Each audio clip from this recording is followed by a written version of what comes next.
जी अस्सलाम वालेकुम, मैं हूं नूरुल आरफीन सिद्दीकी और आप देख रहे हैं आरफीन नामा। हैरान हूँ दिल को रोऊं कि पीटूं जिगर को मैं, न जाने कितनी मरतबा ये मिसरा मैं पढ़ चुका हूँ, लेकिन अभी तक मेरी हैरानी ख़त्म होने में नहीं आ रही। बहुत दिनों से ये कज़िया चल रहा था, मैंने इसको इसलिए लिफ्ट नहीं कराई कि यार ये मौजूद मतलब इस पर भी बात करेगा आदमी, लेकिन आज मेरी हट गई। यानी इस मीडिया को कोई काम ही नहीं है। सईद गनी पर मलबा डाल रहे हैं, सईद गनी के हवाले से ख़बरें छप रही हैं, वज़ीर आला सिंध के हवाले से ख़बरें छप रही हैं। और मामला क्या है?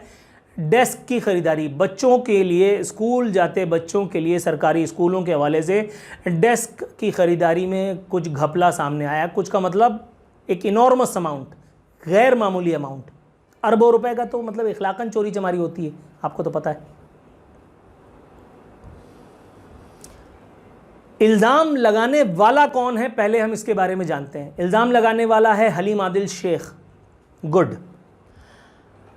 अगर कोई नेकनाम आदमी होता, अगर कोई ऐसा आदमी होता कि जिसकी बात को वक़्त दी जानी चाहिए, जिसको वक़्त दी जानी चाहिए, मतलब अल्लाह माफ़ करे, ये वो आदमी है जिसके बारे में एक नाम ले लेता हूँ, हसन निसार को कोट कर रहा हूँ। यार मैं हलीम आदिल शेख को नहीं बात करता, हसन निसार को कोट कर रहा हूँ। लेकिन जैसे ही ये बात मेरे दिमाग में आती, सबसे पहला जो चंद लोगों के नाम आते हैं, फैसल वाडा, हलीम आदिल, फलाना फलाना फलाना, वो यही लोग हैं। वो बात क्या है हसन निसार की कि ये अजीब दौर है, करोड़ों की गाड़ी में से 2 टके का आदमी बरामद होता है। अल्लाह माफ़ करे, माज़अल्लाह, तौबा इस्तग़फ़ार, अल्लाह माफ़ करे। ये आदमी जनरल मुशर्रफ की गोद में बैठ करके वजारत का मज़ा लूट चुका है। जो आज पीटीआई में है, पीटीआई के अपने लोगों से जब मेरी मुलाकात होती है तो वो इसके हवाले से जो शर्मनाक बातें बताते हैं कि जिस तरह से ये बंदा यहाँ आया है, आपकी तोते उड़ जाएंगे अगर आपको ये उक़दा खुल गया। लेकिन ये उक़दा खुल नहीं सकता, इसलिए कि हलीम आदिल जिनका आदमी है वो इसको कभी भी नंगा नहीं होने देंगे।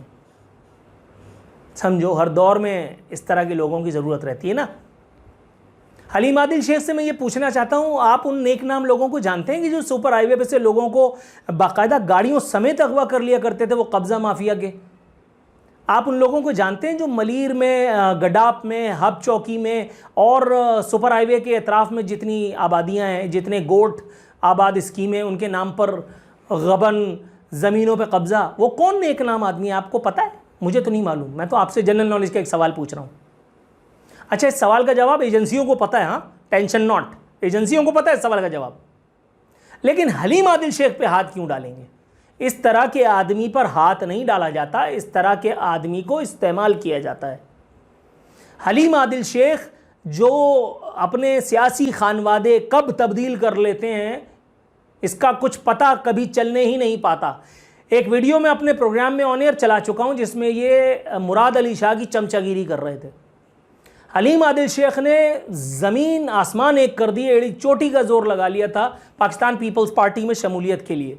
लेकिन जब दाल न गली तो इन्होंने इमरान खान को इज़्ज़त, इन्वर्टेड कॉमास में कह रहा हूँ भाई, इज़्ज़त मत समझना, क्योंकि ना ये इज़्ज़त है और ना इज़्ज़त के लायक इमरान खान या हलीम आदिल शेख माज़अल्लाह। हलीम आदिल शेख इल्ज़ाम लगा रहे हैं कि सईद गनी ने या सिंध हुकूमत ने बल्फाज़ दीगर अरबों रुपए का घपला किया है बच्चों की स्कूल डेस्क के नाम पर। मीडिया ने हाहाकार मचाई भी है। सईद गनी बैठ के प्रेस कॉन्फ्रेंस कर रहे हैं, वो कह रहे हैं कि जी मैं नहीं था उस वक्त वज़ीर आला के पास 4 सा वज़ारत तालीम का। और मीडिया ने फिर उनको जब इस तरह की ये ख़बरें उनके नाम से मंसूब की तो सईद गनी तिल मिला गए, उन्होंने एक चैनल का नाम लेकर के बाकायदा तबर्रा शुरू कर दिया। मैं हैरान हो रहा हूँ इस पूरी एक्सरसाइज से। मतलब सईद गनी पाकिस्तान पीपल्स पार्टी का एक फ़र्द है, पाकिस्तान पीपल्स पार्टी पे करप्शन का कोई इल्ज़ाम। अच्छा, सुप्रीम कोर्ट ने कहा था कि 90 अरब रुपए, 90 अरब, सोचिए 90 अरब रुपए पीपल्स पार्टी ने लिखत में अदालत में जमा कराए थे। मैं कॉर्पोरेट मैनेजर था उस वक्त, कि 90 अरब रुपए सिंध की लाड़काना, सिंध नहीं लाड़काना की अपग्रेडेशन के लिए, उसकी डेवलपमेंट के लिए 90 अरब रुपए खर्च हुए। उस ज़माने के सुप्रीम कोर्ट के चीफ जस्टिस का ये बयान अखबारात की जीनत बना था, जिसमें लिखा गया था, जिसमें कहा गया था, मफहूम उसका बयान कर रहा हूँ, हुर्फ बहुर्फ कोट नहीं कर रहा, कि अगर इतने पैसे कराची पे लग जाते तो कराची पेरिस बन जाता। ये लाड़काना में 90 अरब रुपए कहाँ लगे? स्विस अकाउंट्स, चने वाला, पापड़ वाला, ये वाला, वो वाला, फलाना वाला, शर्जील इनाम मेमन, वो अयान अली, सब छोड़ यार, लानत भेज। अयान अली के सामने सब तेल हैं। अयान अली करोड़ों डॉलर, एजेंसियों को नहीं पता? ये DIA, CIA, PIA इनको नहीं मालूम? सबको सब पता है। तो ये अखबार वालों को पागल हो गए ये साले। इनकी तो डिक्लेरेशन कैंसिल होनी चाहिए, इनको सजाए मौत देनी चाहिए, या इनको उम्र कैद देनी चाहिए, या इनको पैदल यहाँ से अंटार्कटिका भेजने की सज़ा सुनानी चाहिए। अबे ये कौन सी खबरों में आवाम का वक्त बर्बाद कर रहे हैं पागल के बच्चे। सईद मतलब पीपल्स पार्टी पे इल्ज़ाम लग रहा है और पीपल्स पार्टी का मिनिस्टर कह रहे हैं नहीं नहीं मैंने नहीं किया। Can you believe? अब ये दिन देखना रह गया था इस दुनिया में आने के बाद। अब पीपल्स पार्टी मतलब गज़ब खुदा का, गज़ब खुदा का। खबर की मंदरजात, सैयद मोहम्मद अस्करी नामी एक सहाफ़ी हैं जिन्होंने बाइलाइन में बताया कि टेंडर की ख़रीदारी और तमाम दस्तावेज़ात सईद गनी के दौर में बनी। क्या एलिवेशन रिपोर्ट भी उन्हीं के दौर में सेपरा की वेबसाइट पर लगाई गई, कॉन्ट्रैक्ट अवार्ड भी दिया गया। चलो मान लिया, मान लिया। मैं ये पूछना चाहता हूं कि इस एक अर्ज़े पाक में कौन सा माई का लाल जना है किसी मां ने? कौन वो शेर नर है जो सईद गनी को 1 घंटे के लिए, दोबारा कहता हूं, कौन वो माई का लाल है, कौन वो शेर नर है जो सईद गनी को महज 1 घंटे के लिए इस बदउनवानी पर अगर तो ये साबित हो जाए जेल भेजने की हिमाकत करे? कोई नहीं। वो आदमी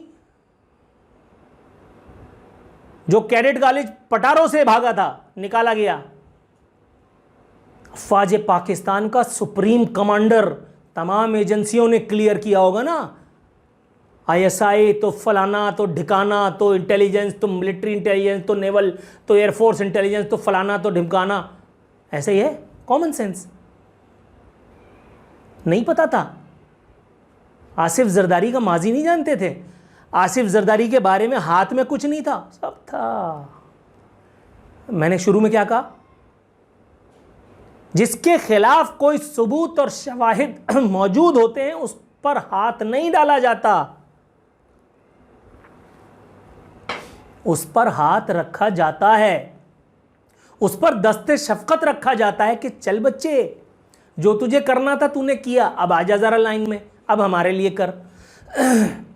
ये एक अलिखित कानून है हिंदुस्तान पाकिस्तान की सियासत का। कौन नहीं जानता है? ये मैं कोई सनसनीखेज इंकशाफ कर रहा हूं। मुराद अली शाह पर कितने केसेस चल रहे हैं, नैब में पेशियां तो फलाना तो ढिमकाना तो बैरियर टाउन के हवाले से क्या उखाड़ लेगा कोई इस मुल्क में बैरियर टाउन का? मुझे बताओ। मलिक रियाज जो उखाड़ने वाले उतने बड़े, उससे बड़े मलिक रियाज जूते पहनता है।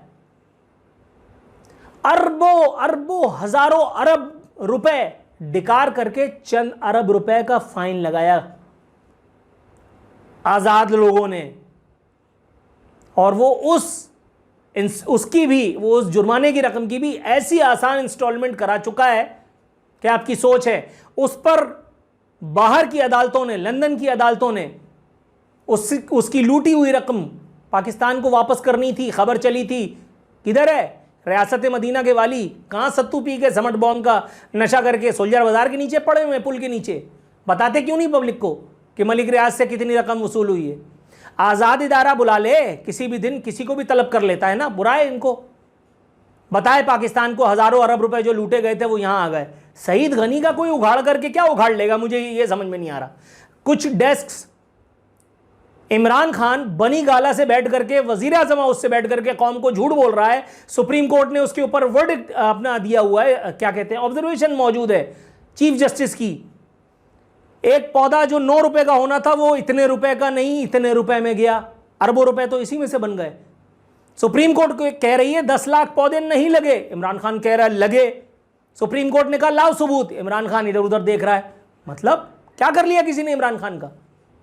मुल्क का बज़ाहिर कठपुतली सही, सलामी के चबूतरे पे खड़े होने वाला आदमी वही है जिस पर हम तोहमत लगाते हैं कि ये वज़ीर आज़म है, हालांकि वो वज़ीर आज़म नहीं है। Imran Khan is not the prime minister of Pakistan. Imran Khan is not the actual ruler of Pakistan. It's not him, it's somebody else, my dear friend. It's somebody else. फिर ये कोई इंकशाफ कर रहा हूं मैं? ये मीडिया, इनको तो मैं कह रहा हूं 5 लाख करोड़ों की सजा मारनी चाहिए. कौम का टाइम बर्बाद कर रहे हैं इस तरह के फजूल चक्करों में उलझा करके. सईद गनी पे करप्शन का इल्ज़ाम, मुराद अली शाह पे, सिंध हुकूमत पे. अब वो किस लिए इक़्तिदार में आए? पीटीआई क्या कर रही है? पहले भी बता चुका हूं, फिर बता रहा हूं. 1200 अरब, if I am not wrong, कई सौ अरब है. बहरहाल कोरोना के नाम पे होने वाली झोलझाल, रिंग रोड स्कैंडल लगा लो, शुगर स्कैंडल लगा लो, पेट्रोल बहरान लगा लो, आटा बहरान लगा लो, अद्वियात की कीमतों में जो बढ़ोतरी करके और कमाया गया, कट लगाया गया, वो लगा लो. हर जगह से खाया जा रहा है. तो क्या किसी को नहीं मालूम? सबको पता है, सबको सब पता है, मगर गंदा है, सब धंधा है ये.